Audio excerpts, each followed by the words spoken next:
ce matin, je suis très heureux parce que, comme vous savez ou vous ne savez pas, j'ai fait ma thèse de lettres sur Saint-Augustin. Saint-Augustin était à l'honneur ce matin, notamment sur le temps. Moi, je fais plus la philosophie du droit et la psychologie de Saint-Augustin, et donc c'est à l'honneur.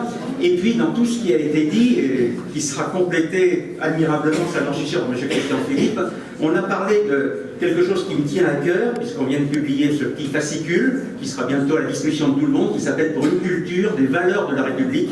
De l'individu au citoyen, où j'ai réuni tous les ordres pour réussir à faire un petit texte qui justement commence, et ça va faire plaisir à nos amis grecs, par le vivre ensemble. Le vivre ensemble a été popularisé récemment par Léopold Sédar Senghor, à partir de phrases de Jacques Maritain, mais l'origine c'est Aristote, le subzen, comme on prononce à la française, le vivre ensemble. Et dans ce vivre ensemble, effectivement, c'est la dimension internationale. Et avec M. Christian Philippe, nous allons aborder une dimension vraiment internationale avec le réseau international des maisons de la francophonie. Et M. Christian Philippe s'y connaît quelque peu, puisqu'il a été à la fois recteur à plusieurs reprises, député, délégué à la francophonie du président Sarkozy, et puis M. Christian Philippe, en plus, est plus qu'un ami, puisqu'il est commandeur des bonnes académiques, donc il fait partie de la famille. Et la prochaine réunion qu'il organise, et ça me touche beaucoup, puisque j'ai beaucoup travaillé sur le Sénégal, ça va se passer à Dakar mi-novembre, où il y aura le réseau international des maisons de la francophonie qui sera réuni sous son égide. Cher ami, cher Christian Philippe, je vous cède la parole avec grand plaisir.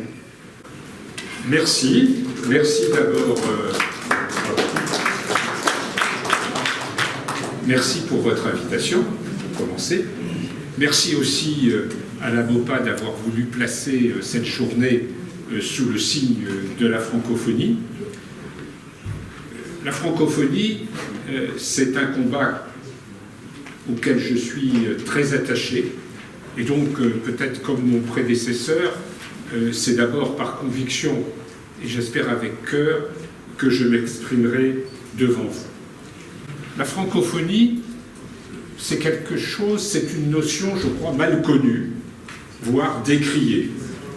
Si on interroge quelqu'un dans la rue, cette personne vous dira probablement que la francophonie regroupe ceux qui parlent français, confondant francophonie et francophone.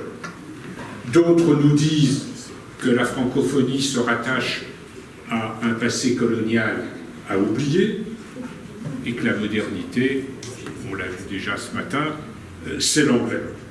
Or, je voudrais, si besoin, vous convaincre que la francophonie, ce n'est pas seulement un défi pour notre pays, c'est un défi pour le monde tel qu'il est, et une solution. D'abord, peut-être prenons rapidement conscience de ce que représente la francophonie aujourd'hui. Bien sûr, elle est construite autour du français. Mais la francophonie, ce n'est pas seulement les francophones, donc de langue maternelle. Ce sont aussi ceux qui, de par leur pays d'origine, et M. Adam en est le parfait représentant, parlent plusieurs langues, ou qu'il s'agisse d'une langue étrangère apprise par francophilie, intérêt pour notre culture. L'Organisation internationale de la francophonie, l'OIF, regroupe aujourd'hui 88 pays, si je ne me trompe pas, donc largement au-delà de ceux dans lesquels le français est la langue maternelle ou la langue officielle. Et donc, on pourra s'interroger sur pourquoi un certain nombre de pays où le français est marginal veulent adhérer à cette organisation. L'Agence universitaire de la francophonie compte plus de 1000 établissements d'enseignement supérieur et de recherche, et des établissements dans des pays qui sont très loin d'être des pays où le français a une place importante. Et alors, j'y reviendrai aussi, on considère qu'il y a entre 300 000 et 500 000 locuteurs de français dans le monde. Donc la francophonie, ça existe. Mais ce que je voudrais dire aussi d'emblée, c'est que la francophonie, c'est certes la promotion de la langue française, mais c'est pas s'enfermer sur le seul français. La francophonie, elle s'est toujours voulue ouverte et plurielle. On parlait d'un humanisme tout à l'heure, c'est bien cela. La francophonie, c'est la promotion de la diversité culturelle et linguistique. On s'est battu avec d'autres, avec les Québécois par exemple, à l'UNESCO, M. Haddad, pour cette convention en 2005 sur la diversité culturelle. La francophonie, c'est, M. Bonnefond parlait de mondialisation, d'une mondialisation certes, mais d'une mondialisation riche de ses diversités. La francophonie, elle est plurielle. D'où d'ailleurs le nom, j'y reviendrai aussi, que nous avons voulu donner au réseau que j'ai le plaisir de présider, Réseau international des maisons des francophonie, et pas de la francophonie. La francophonie, c'est aussi la défense en effet de valeurs comme la solidarité, les droits fondamentaux, par exemple. Mais cette francophonie, on vient d'en dire un mot à propos des universités, mais pas seulement. La francophonie, il faut le dire, pour commencer, elle est en danger. Je crois qu'il ne faut pas avoir peur de le dire, parce que si on n'en prend pas conscience, on ne réagira pas face à ce déclin. Cette francophonie en danger, nous la vivons tous les jours. Il suffit, je dirais, de regarder la télévision, de voir toutes les publicités en anglais, de voir dans la vie courante nos villes prendre des logos en anglais. Alors, qu'une ville fasse sa promotion en anglais dans un pays anglophone, ça ne me choque pas.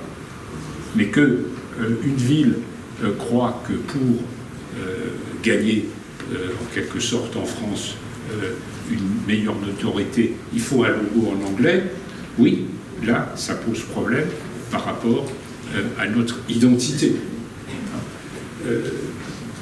Le dernier exemple, puisque je suis lyonnais, c'est le célèbre Institut Bocuse, qui va s'appeler maintenant LIFE, ce qui veut dire Lyon for Excellence. Pourquoi Bocuse et Pau, c'est pour l'hôtellerie et la restauration, c'est l'excellence par elle-même. Donc c'est peut-être pas la peine de vouloir absolument un sigle et un nom en anglais. Bon, dans les colloques ou rencontres internationales, je n'insisterai pas, on l'a dit, l'anglais domine. Nos élites se désintéressent de l'anglais. Nos diplomates, j'en ai été témoin bien souvent, parlent anglais lorsqu'ils s'expriment et pas français, même lorsqu'il y a une traduction simultanée. J'ai été député au Parlement européen. De nombreux parlementaires français croient qu'il faut qu'ils parlent en anglais, alors qu'il y a la traduction simultanée. Vous ne verrez jamais un député hongrois parler autrement qu'en hongrois, même si tous s'expriment évidemment dans bien d'autres langues, puisque le hongrois n'est pas parlé couramment. Mais c'est une question de principe. Alors je ne peux pas faire de politique, mais c'est vrai que quand notre président de la République s'exprime à l'étranger en anglais uniquement, ça pose aussi problème. D'où la réaction d'amis, je dirais, de pays francophones qui me disent « Si vous, Français, vous ne croyez plus dans votre langue, pourquoi nous le défendrions ?» Je discutais récemment avec, je ne citerai pas son nom, un grand patron marocain, issu de Polytechnique en France, qui me dit voilà, vos enfants, vos petits-enfants, vous les envoyez dans les universités anglophones. Parce que vous estimez que pour réussir, c'est pas en France qu'on pourra. Alors pourquoi moi? Mais il était très frustré.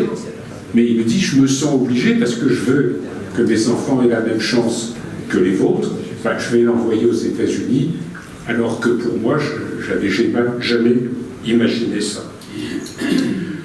Bon, sans personnifier aussi, quand on choisit comme secrétaire général, et ce n'est pas une attaque personnelle, de l'Organisation internationale de la francophonie, une personne de nationalité rwandaise, ministre alors des Affaires étrangères, et alors que le gouvernement auquel elle a participé a décidé d'abandonner le français comme langue officielle au profit de l'anglais, on peut se poser quand même quelques questions. Et à l'université, la francophonie n'est pas un terme de recherche.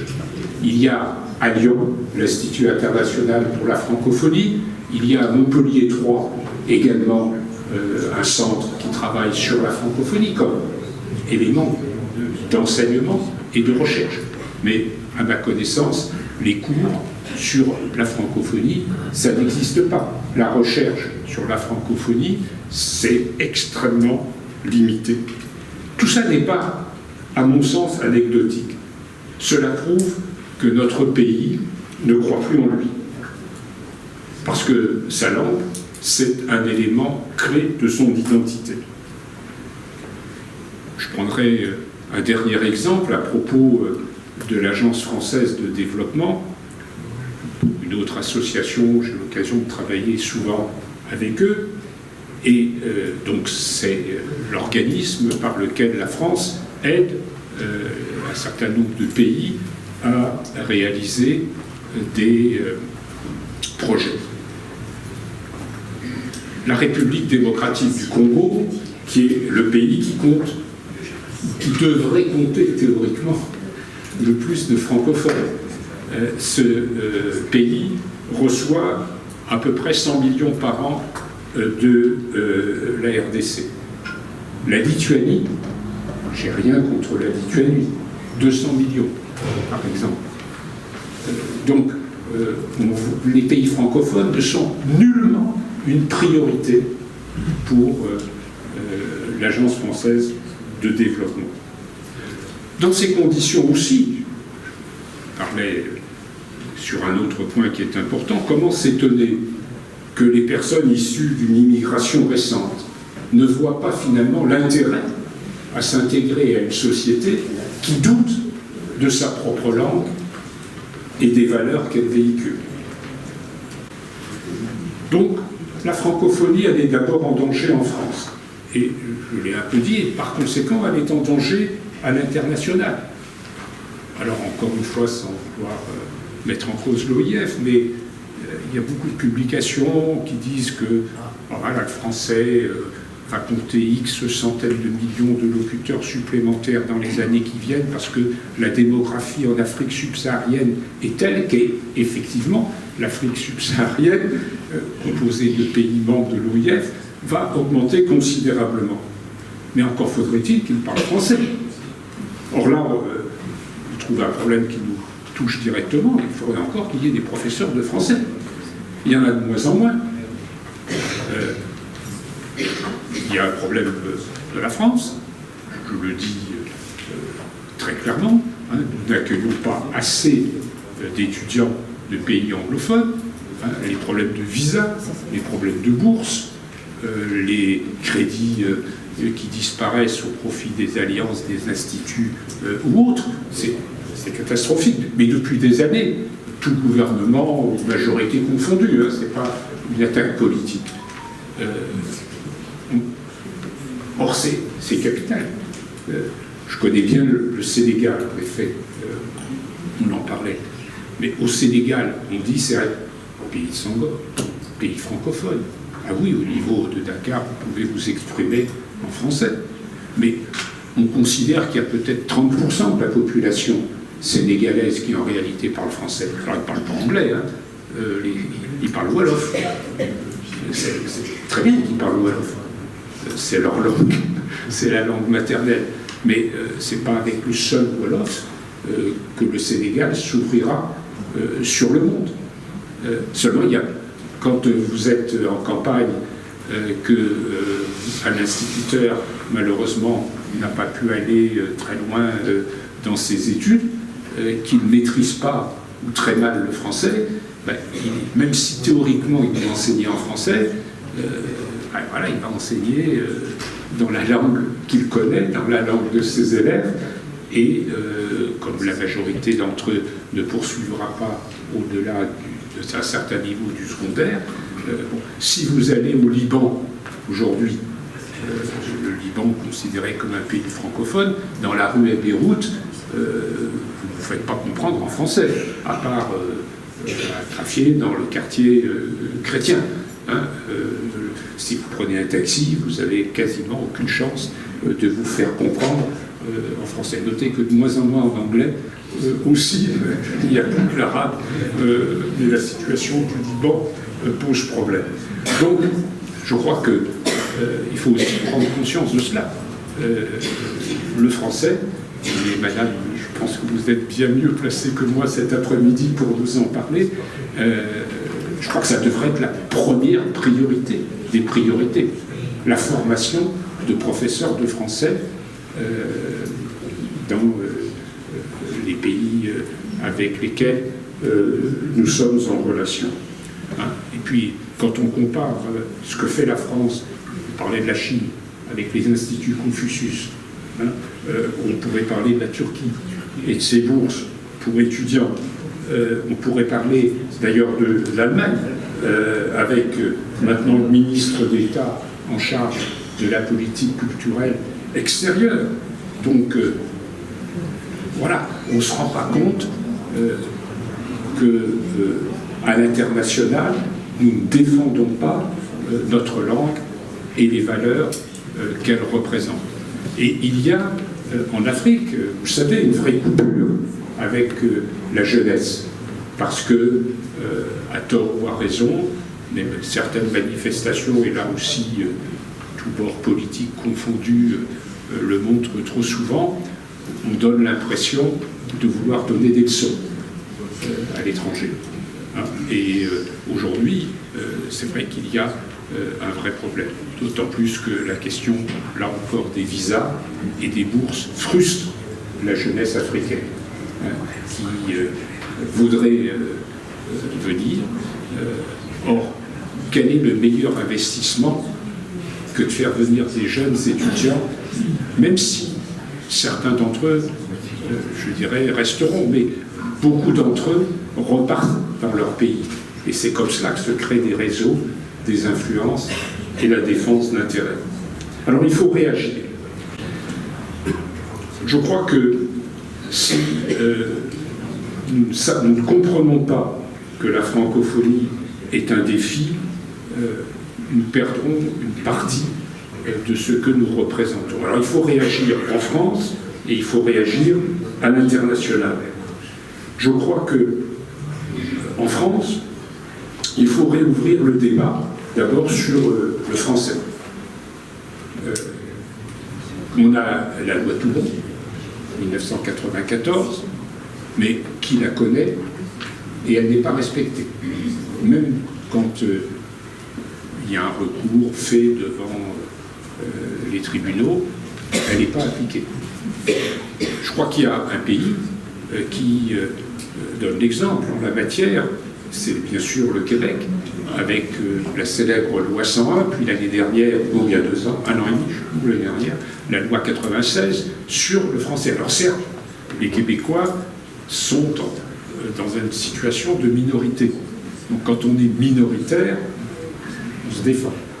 Mais il n'empêche que les Québécois, je crois, peuvent en la matière être un excellent élément de référence.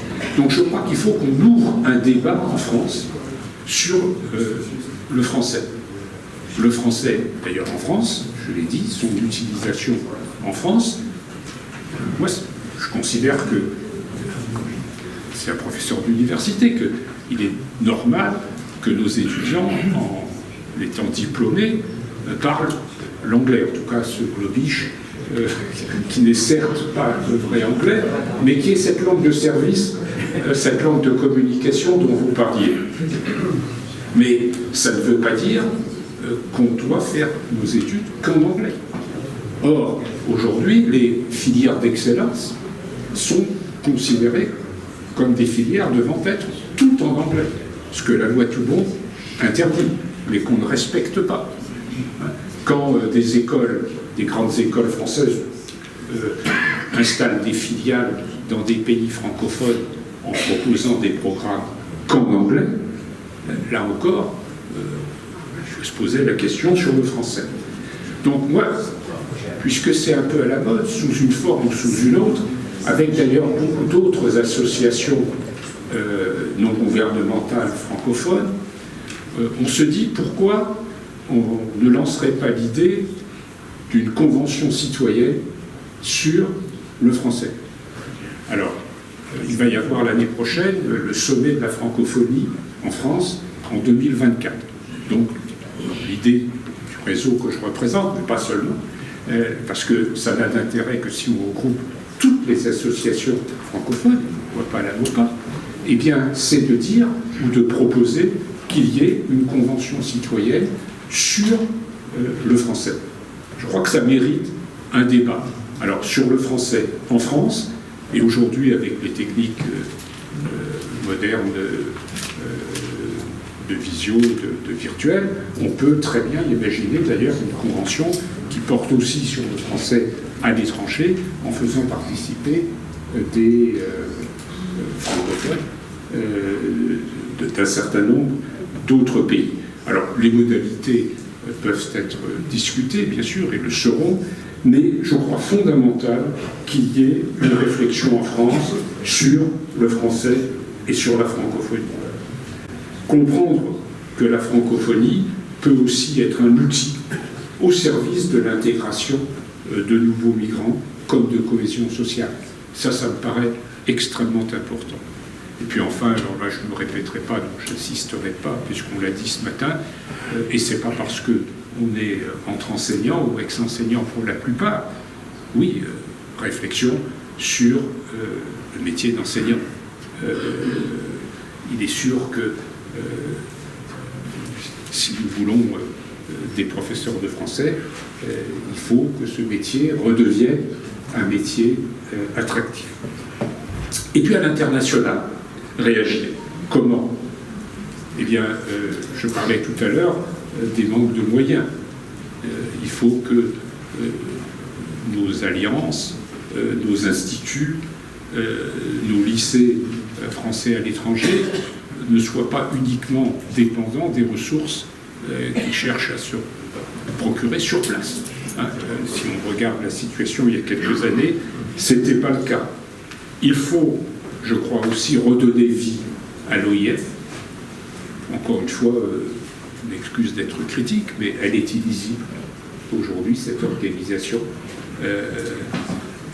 Elle a un budget limité, c'est vrai, mais ses actions ne sont pas connues, sont extrêmement limitées. Il faut une forme d'Erasmus francophone. On sait ce que ça a donné au niveau, ce que ça donne toujours au niveau européen. Il faut, je crois, avoir un programme également donc, de visa et de bourse pour les étudiants qui viendraient en France. Alors on a parlé de l'économie. Oui, on parle beaucoup d'une francophonie économique. Bon. Il faut certainement que nos entreprises comprennent, même si évidemment leur premier objectif c'est de défendre leurs intérêts. C'est normal.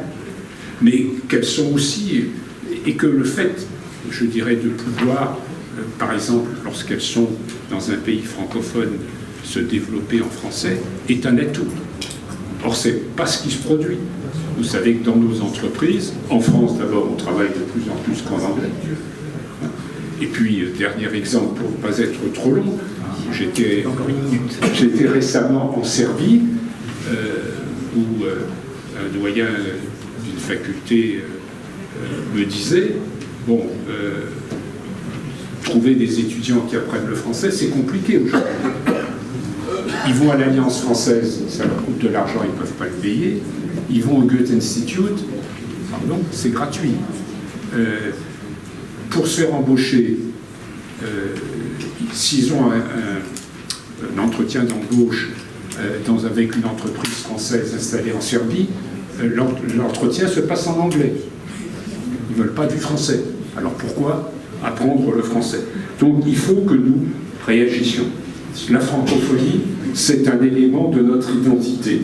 Je crois que si on l'efface, on perd une partie de ce qui constitue ce vivre ensemble dont il a été déjà question. Donc nous mobiliser, c'est l'objectif du réseau international des maisons des francophonies qui s'est constitué il y a à peu près 3 ans. Le concept est simple, hein, c'est réunir des personnes de la société civile pour défendre le français et la francophonie. Le concept a été conçu sur les maisons de l'Europe, qui ont beaucoup fait pour faire connaître l'idée européenne. Aujourd'hui, ce réseau compte une 60aine de membres répartis sur tous les continents et il essaye modestement de défendre le français et la francophonie avec toutes les autres associations, parce qu'il n'y a aucune conception évidemment de monopole. Nous n'avons pas la vocation de réunir à nous seuls la société civile, mais c'est de faire connaître aussi tout ce qui se passe pour la francophonie dans un pays donné. Donc ce réseau se développe, il va signer une convention de partenariat dont je me réjouis avec la MOPA, et j'espère qu'ensemble nous pourrons faire des choses utiles. Merci.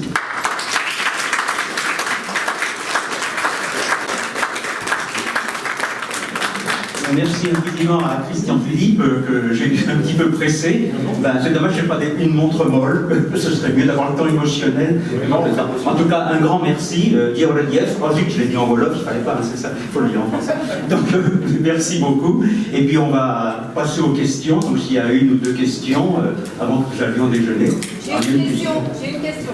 D'accord.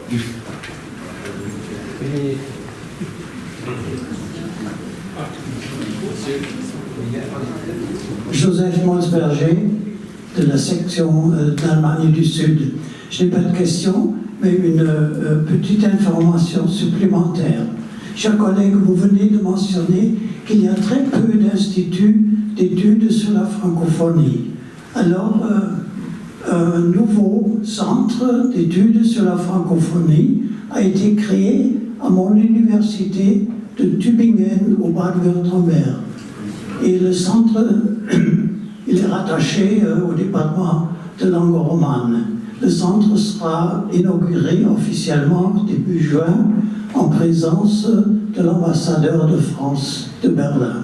Merci.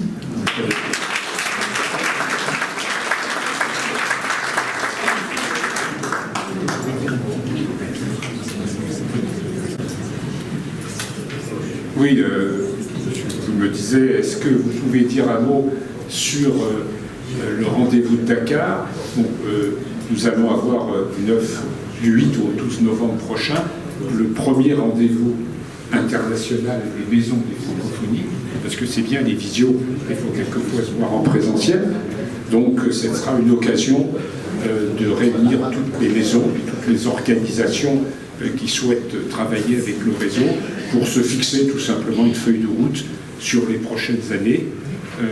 Et donc, cette feuille de route, elle tournera autour de la promotion du français dans les pays francophones, sur le développement de l'enseignement du français, sur peut-être cette idée de convention citoyenne sur le français en France et à l'étranger que nous souhaitons promouvoir, que nous souhaitons promouvoir à l'occasion du prochain sommet. Mais au-delà de ce rendez-vous, je crois que ce qui est important, c'est la proximité.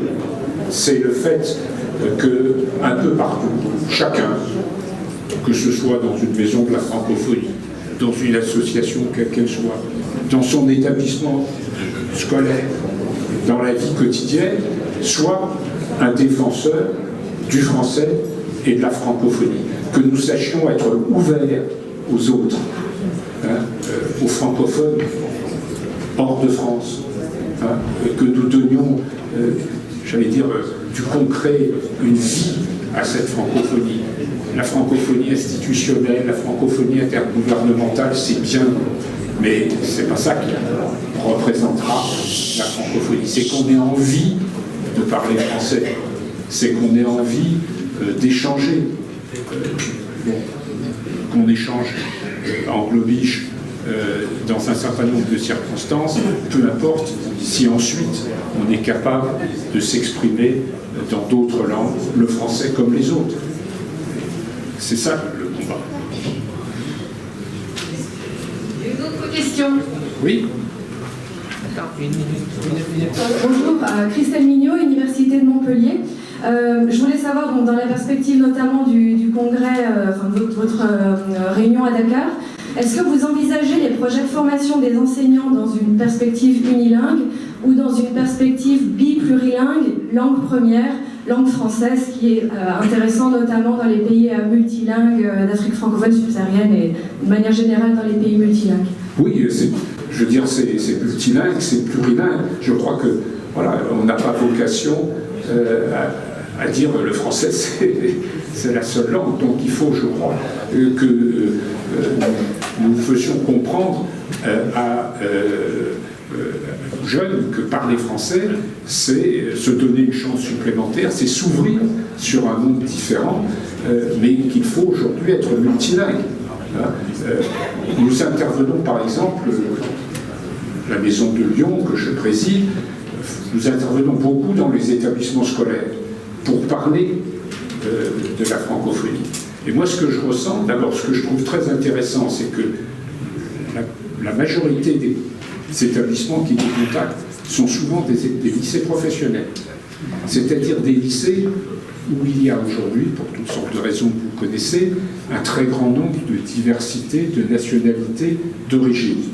Et quand on explique aux jeunes que certes ils sont en France, pour la plupart ils sont français ou vont devenir français, on leur dit que le français, bien sûr, c'est indispensable, mais que ça ne veut pas dire qu'ils doivent rompre avec leur identité, leur culture d'origine, qu'au contraire, ils vont avoir une chance, que beaucoup de Français, entre guillemets, comme on dit malheureusement de souche, n'ont pas, en étant unilingues, parce qu'il y a beaucoup d'anglais unilingues, mais il y a aussi beaucoup de Français encore aujourd'hui unilingues.